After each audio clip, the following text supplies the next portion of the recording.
Welcome to Beyond Sunday, where we have a cup of coffee, a conversation, and cultivate our relationships with one another in Christ.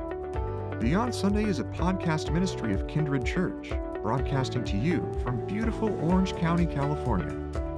And now, here's your host, Tom Grossi. Well, hello, and we welcome you to another episode of Beyond Sunday, where we have a cup of coffee and a conversation and get to know members of our worship and music ministry team here at Kindred Community Church. My name is Tom Grossi. I'm the minister of music here at Kindred and the host for Beyond Sunday. And I'm excited to introduce this young man to you, our guest for this week on Beyond Sunday. And I'm reminded of a quote by Abraham Lincoln. The quote is, "In the end, it's not the years in your life that count, it's the life in your years." And I think of Evan in that quote because this young man is going to have a lot of life in his years. Already, he's had a lot of life in his years. In fact, he's well beyond his years in his maturity as a player, as a cello player with us in our string section, in our orchestra. And he and his great family are members of our church. And so I'm grateful to have Evan Heidebrink joining us today. Evan, how you doing, man? I'm good. Thank you for having me on. It's a real honor. Oh, man, it's a joy to have you on. Well, as we've been doing with a lot of our guests, it just casual conversation over some coffee and just to get to know you, get to know what you enjoy doing, a little bit about yourself, about your family, of course, and then also the instrument that you play. Every person that's been on this episode, I've just always learned something myself, and I thought I knew a lot about them before we filmed the episodes. But I can tell you, Evan, that especially when we were in kind of broadcast mode during COVID back in 2020, when I would having you play cello either for solos or offertories or in our orchestra for the last couple of years, I can't tell you how many people have asked, "Who's that young man that's very quiet that plays a beautiful cello?" I says, "Well, his name is Evan." So there's a buzz as who is this guy? So I thought, what better way to get you on an episode to be able to just share a little bit, tell us about how you came here, tell us a little bit about your experience. So you can kind of take it in any and all of that order, Evan. So tell us about yourself, about your family, and maybe when you started to play your instrument and your experience thus far, man. Okay, well, I'm Evan Heidebrink, Yeah. and I am 19, and I just finished my freshman year at San Diego Canyon College, and I'm a computer science major, hoping to transfer to Cal State Fullerton, and once I transfer, I'll probably do a music minor, or even a double major, if I have enough time. Wow. Kind of hard to predict that far in the future, but I can hope. Wow. Did you hear that, folks? He's 19 years old. Keep that in mind. If you see him play, you go, 19 years old? Are you kidding? Sorry. Go ahead, man. It's probably a lot older than most people think, actually. Yeah. We came here, me and my family came here, I think almost 2 years ago. And the first service we attended was Good Friday service. And when we were there, we saw the other cellist we have, Quintessa. And excellent play. Once we saw that the music ministry was able to incorporate like stringed instruments into their program, that was definitely a big selling point for us. But other than that, yeah, Kindred has been outstanding in every other way as well. But the reason we came here is because our previous church, Grace Covenant Community Church, was relocating closer to LA, and it was going to be quite a drive for us. Yeah. So that was what prompted us to start looking for other churches, I'd say. Now, I've met your mom and your dad, but you have a sibling, right? Yes, Ian. Ian. And how old's Ian? Ian, he is 21. Okay. Yes, and he is a kinesiology major. Cool. Yeah. What college does Ian go to? Cal State Fullerton. Yeah. Yes. Well, it's a great college. My son got his business degree at Fullerton College, the junior college, and I know many from there transfer on over to Cal State, and it's a great program. I've also heard musically that they have a very good program over there. I had a brief chat with their chairman of their music department a couple of years ago, and I was real impressed. And several people that we've actually had in the orchestra, either at Christmas or at Easter, a couple of them have taught over at Cal State. Cool. So you'd be in great company over there. Yeah. So tell us, you don't have a job right now. You're going to school kind of full time. That's full-time That's your deal. Right now. Yeah. Got it. Well, being 19 years old and having the skill and the ability that you have is impressive. But as a musician myself, and knowing how young I was when I started, I was 7 years old doing my scales and hand and exercises on the piano and started guitar at 8 years old. I'm going to bet that you started on your instrument even earlier than that, or perhaps did you start with piano? Maybe kind of give us a little bit of that journey, how you started. Yeah, so I began on violin at, I think, 4. Yeah, 4. And then because of the position of the violin like on my neck, I felt that was kind of awkward. Mm-hmm. So I switched to the cello when I was, I think, 5. So that's when I started on cello. And on like a 3/4 size instrument? I think or it like was a 32nd size. It's not actually a 32nd, they just call it that. Wow. Because it's smaller than the 16th. But yeah, it's a pretty tiny cello. You could probably play it as a violin, honestly. But yeah, that was what I started on. And I'm not sure why I picked the cello. I knew for sure I wanted to play a stringed instrument. Mm-hmm. Absolutely. And the viola, it would definitely have the same problem as the violin with the neck. And I think the double bass, it's a little bit more difficult to get access to, especially in like smaller sizes. So I think that kind of just left the cello as the only other option. Wow. I'm really glad I ended up on the cello. Did you ever take another private lessons or even just dabble and play with any other instrument besides cello? I have not since the violin, no. Wow. I wish I knew the piano, but maybe when I get to Cal State Fullerton, I'll take some classes in piano, hopefully. Yeah. No, it's funny, in a lot of the students that I've had over the years, a lot of them have asked, what's like the instrument that you should start on? And maybe, folks, this is kind of an interesting story in that here's a great musician, great young man who's very gifted, but he started on the instrument and he stayed on that instrument and is learning to master it. So it doesn't always have to be piano to start. I've felt that sometimes starting with piano gives a couple of advantages if you don't know what instrument you want to be on. In your case, you were laser focused like you always are, which is what makes you a cut above. But someone who's just kind of learning or maybe might like music, I usually generally steer them to piano, at least to start, even if it's just a year for a couple reasons. One, you're not articulating strings on fingers and calluses and fretboards and fingerboards. It's just pushing down. Yeah. And so you can oftentimes start at 4 or even younger, I suppose, on piano. And then the second reason is that it's very visual, right? Oh, I mean, the keyboard, you can see the half steps and the whole steps, and you can see the white notes and black notes, and you can kind of get a visual structure of the scales.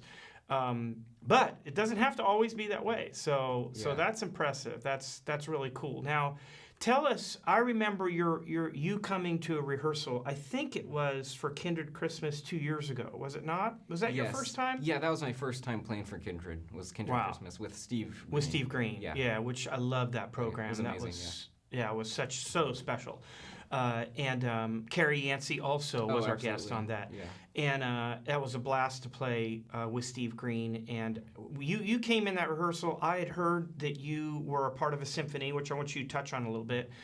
And you came at that rehearsal and just sat down and just sight read the whole thing. I thought, holy cow, who is this kid?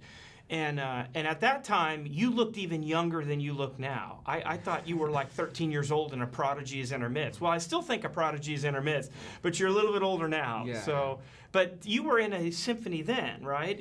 What's it called? Orange? I was with the Orange County Youth Symphony. Wow. At that time, and that's really been helpful in my time here at Kindred with playing with other people. I think definitely the biggest issue with playing with others is the internal pulse. And that sense of like consistency, and also like when it comes to slowing down and speeding up, that's definitely like probably the hardest thing about playing with others. So if you never played with like others, I would definitely recommend playing with the metronome.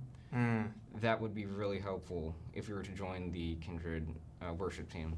Amen and amen. Listen to that. No, that's very true. In fact, as you know, in my years of playing guitar.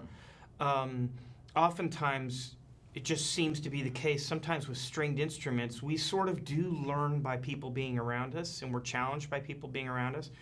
And most of the time, you don't hear about like a solo guitar recital. You hear about piano recitals all the time, but I don't. There's not a lot of students, I think, that give solo guitar. I'm probably going to have teachers email me. and tell me that I'm wrong, which that's okay too. But the point is that you can learn and get sort of a long ways with piano, and oftentimes have it be just a solitary affair. It's just you and the piano.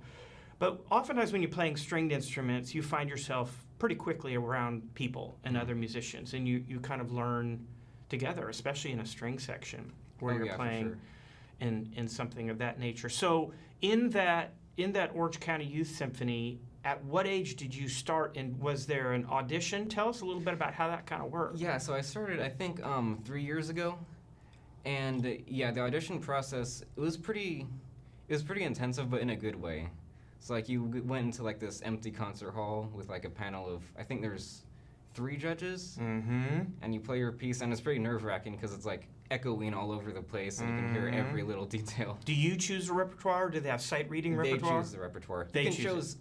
So they allow you to choose a solo piece. Yep. But they ask for a solo piece that like incorporates both like kind of fast and slow parts to kind of get like a good approximation of your skill. That's the only thing you can choose. Yeah. Wow. Yeah, it's pretty intimidating, but there for sure I definitely learned to be like really picky with how I played.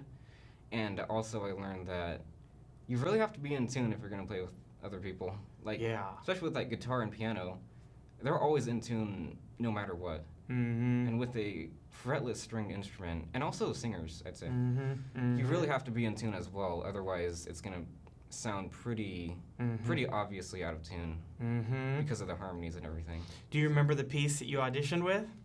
I think it was the solo piece was a piece called Scherzo by Van Goens. I think that's how you pronounce it. It definitely filled that fast category. It wasn't very slow. Do you have any particular master composers that you really love to play? Composers, probably, especially as a cellist, as a string player. I'd say probably my favorite composers would be Tchaikovsky, because he wrote the Fourth Symphony, which really got me into music, actually. And probably Rachmaninoff. I'd say he didn't write too much for cello. He wrote like one cello sonata, but his Second Symphony, I'd say that's probably my favorite. One of my favorite pieces, for sure. So for those of you that know music history, you notice he picked 2 composers that are basically right at that cusp of Romantic era versus Impressionistic era of music. Classic string player, right? That kind of style is very much often what string players love. Whereas if you were to ask a pianist, they would probably be picking like Bach or Mozart. So, well, that's exciting to be able to hear at such a young age, Evan, that you came to Christ and you really want to use your gifts for Him, and I also think that that's something I'd love to just share a little bit on. Where do you think maybe some of the differences might be? And I'm not necessarily talking about musical differences, though there would be. But you know, if you show up and you're doing a rehearsal or you're doing an audition for the Orange County Youth Symphony. It's a bit different, I suppose, than coming at church and helping us in leading and worship. Both you're very skilled at. But we had in a previous episode Blake Martin, which you may know him. He's our trumpet player, the real tall guy with the blonde hair. And Blake's an excellent trumpet player that plays with Disney, and he plays among a lot of other professional organizations all over Los Angeles. And I loved his answer that he says, you know, I still bring my own technical abilities, but it's a change in heart. You know, when you come to church and play and you're giving this for the glory of God, it's not that you give less in your profession when you make money doing it, but there's something deeper that's happening. The intention's definitely probably the biggest difference, because whenever you go on stage and you play a piece, it's kind of, I don't want to say like glorifying yourself, but it's definitely glorifying like the piece of the music and your own technical abilities, which is fine, but there's definitely a time and place where you have to really play for something else. And at church, you definitely play for the glory of God, and so that other people can experience His glory in that kind of different way through music. So. You know, as you're talking, it reminds me, several years now, I've gotten to know the Gettys, Keith and Kristen Getty, and I go to their Sing conference every year. And I remember Keith was being interviewed at the Sing conference a couple, 3 years ago, and he said a quote that kind of stuck with me. He says, music makes a great gift, but it makes a horrible God, and that's God with a small g. And I think that's really what you're touching on, that if music is the end-all, that's what you're glorifying, it's going to disappoint you. It's not going to make a very good God with a small g. Yeah.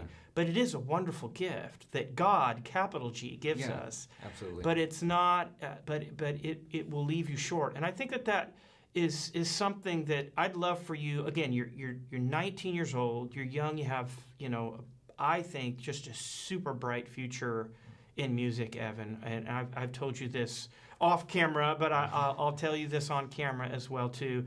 I just think your heart, your spirit, there's certain things that you can't coach. Like some people say, you can't coach speed. You can't coach raw talent. You can coach once whatever is there and in place. And you have some of those intangibles that is way beyond your years as a player, as a person. And I can't wait to see what God does with you professionally. And in our church, it's a blessing. Truly, you have blessed a lot of people, and blessed me personally. And it's a joy to see a young man who you come across as very quiet. In fact, I think this is the longest conversation we probably had in a couple of years. So. but you know what? Your quiet is not a shyness. It's a gentle confidence, and I love that. I love that about you.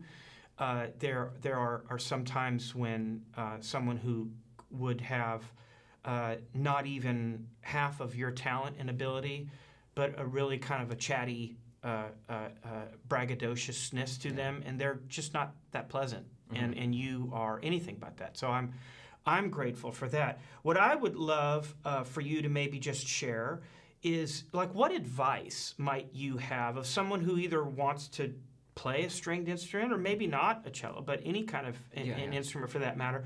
We're in a world right now, or we've kind of coming out of getting back into a normalized world a little bit with COVID, where a lot of people, and especially a lot of people in your generation, 19, in their early 20s, COVID really changed that demographic in maybe not so good of a way. Yeah. We were already kind of on our phones, and then everybody just absorbed in that world. It became very isolated. A generation that already struggles with isolation and connectivity, like real one-on-one connectivity, now all of a sudden is locked into their homes. And so maybe that is a way that someone might have picked up an instrument at that time. Yeah. Or maybe, and we see this in our church, and we see this with many young people, there's people that are struggling with self-esteem, and they're struggling with being secure, with even talking with people, maybe struggling with depression, a lot of things that can happen in this age group. And music has a way of sort of riding that ship, and has a way of being able to help be a balm that moves you through and helps you navigate those difficult waters when you're isolated. So I don't know if I'm touching on where you would go, but whatever advice that you might have as a 19-year-old to someone who might be watching who's your age, I think you're an inspiration to them. Any thoughts you have there? Yeah, so I'd say if you're going to get into a stringed instrument, definitely go slowly at first. That's some good advice. I think, probably for any instrument. Because if you go fast and you make a ton of mistakes, that's really not helpful in any way. So, and also, for a stringed instrument, I'd say probably intonation is the hardest thing about a fretless stringed instrument, at least. So definitely go slowly, go with like a drone note, and really try to build up like that sense of intonation, just what is in tune and what's out of tune, because that's really something that you can never get perfect, because you can always get to like an infinitesimally small interval of like error or whatever. So that's definitely something that's going to be there for quite a while. But other than that, I'd say get like at least a few lessons at first to make sure your posture and everything is right. And if you're going to join the worship team, also, I'd say Learn to play with a metronome, because oftentimes in practice, if you don't play with a metronome, then whenever like a really hard part comes up, you might subconsciously take it slower. And that's something I learned at OCYS. Or land it early and blast through it. Yeah. Exactly. Because you've worked on it so hard all week, and here we go. Yeah, you want to go like as fast as you can or whatever. Yeah, that's something I learned. You have to like make sure that it is exactly at the same speed, because again, just other people, you can't like change the tempo just on your own. So yeah, metronome for sure. And because of the click track as well, that's good practice. The click track was probably the second biggest difference, I'd say, between orchestra and the worship team, because normally that's the conductor. So yeah, click track, I'd say definitely practice with like a metronome or something. Yeah. And boy, nothing like trial by fire on that, because your first concert with us was with Steve Green, and he had click for, well, we use click track for virtually just about every song on Sunday mornings, or at least 70-80% of songs. But Steve, his entire show was click track, and it was very fluid, and it would speed, and it would slow, and it would speed, and everybody was on ears doing that, and that takes a skill set in and of itself. Especially with like Jubilant Sykes as well. There's that one piece where you sped up. You told us, actually, you had a few rehearsals with you conducting, and you were like, conducting the downbeat like so hesitantly and like speeding up and shifting. That's something that you really need to get good at as well. And I appreciate that you're so good at that, actually. Just following Jubilant Sykes. So. Thank you. I loved that. I love to conduct that with him when you have an artist of that caliber singing, and he's so free in how he sings. Like every note is intentional. He doesn't throw away one syllable. Exactly. And that's kind of neat when you run into an artist that is that way, that you just kind of want to squeeze every ounce out of that turnip, and every beat matters. So man, that's great. I love having you on this podcast. The time is just kind of flying away on us. For the last couple of minutes, why don't you tell us the Evan that's fun?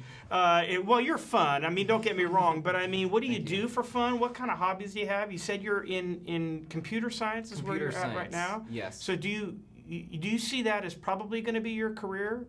And I'd that say, with music maybe? Or do you want to go into professionally with music? Yeah, I'd say computer science, I'll definitely get a degree in it.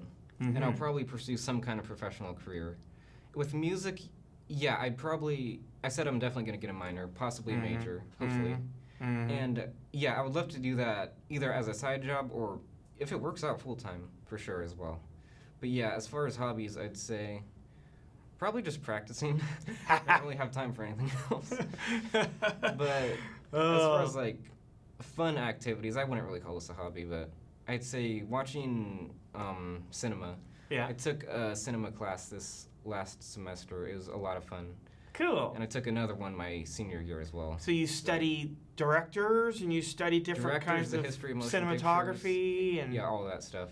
Wow. So yeah, I've been watching a whole lot of movies. I watch like maybe 5 a week or something. Yeah. So yeah, that's definitely something I do for fun. Yeah. It's funny. Everybody's kind of got their thing, and they say, "What's your favorite movie?" That's always a hard question, right? Because there's so many. But I like sort of the idiom of documentaries. I just kind of like documentaries, I think, because I like real life types of discussions. But it's interesting, isn't it true that there's certain camera angle techniques that are used in that might not be used in cinema? Oh yeah, for sure. And vice versa. And most people don't realize, and I know our camera crew is here today with Chris and Abby that are shooting our podcast, and they're awesome. Yay, guys! Little shout out for behind the cameras. But they understand that technology tells a story. So even camera angles can tell a story. You know, you can shoot the exact same thing, and just depending on what you do with the camera angles, it could totally change that. Oh yeah, and depending on the music as well, film scores. Yeah, absolutely. In your symphony work, have you guys shot any film score or recorded any film score stuff with your symphony? So I'd say the 2 film scores we've done, we did them both at Segerstrom Concert Hall, and we did the Imperial March, sounding room. The Imperial March, and we did a medley of Pirates of the Caribbean. It kind of takes all the themes and jams them together. Very cool. And we did those for like a bunch of, we called them concerts for 5th graders. They bust in like a whole bunch of them, and they fill the hall, and we play for them. They bring their lightsabers and all that stuff. And they wish they had lightsabers.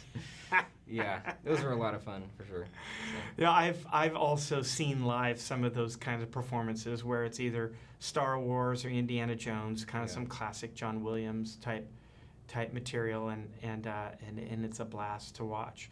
Well, Evan, kind of last question here. We've got these really cool Beyond Sunday mugs that people have been telling us. You're going to get your own, by the way. You can keep that one. But do you have a favorite coffee or tea? And so the next time we have a conversation, we could order one up for you? Does Dr. Pepper count? I don't really drink. I've had a coffee bean. I don't know if that counts for anything. But. You know, you're probably going to be healthier than all of us if you don't get addicted to this stuff. This caffeine will... bad too. Yeah, it's probably a good thing. Well, folks, it's been a joy to have Evan with us here on Beyond Sunday, and I hope that you'll join us each week as we just kind of dive in, just like we did today, and get to know someone, get to know their life a little bit, things that they enjoy doing, a little bit more about what they want to do in the future. And as I said before, truly, this is a young man who I'm very proud of, and I know will just do some wonderful things for the kingdom with the gift that God's given him. So I hope that you will join us next week for another episode of Beyond Sunday. You can always find us by searching Kindred Church, Anaheim Hills on YouTube channel, or you can download this podcast in any of your podcast apps. Until next time, this is Tom Grossi signing off for Beyond Sunday. God bless, and we'll see you next week. Thanks for joining this episode of Beyond Sunday, brought to you by Kindred Church.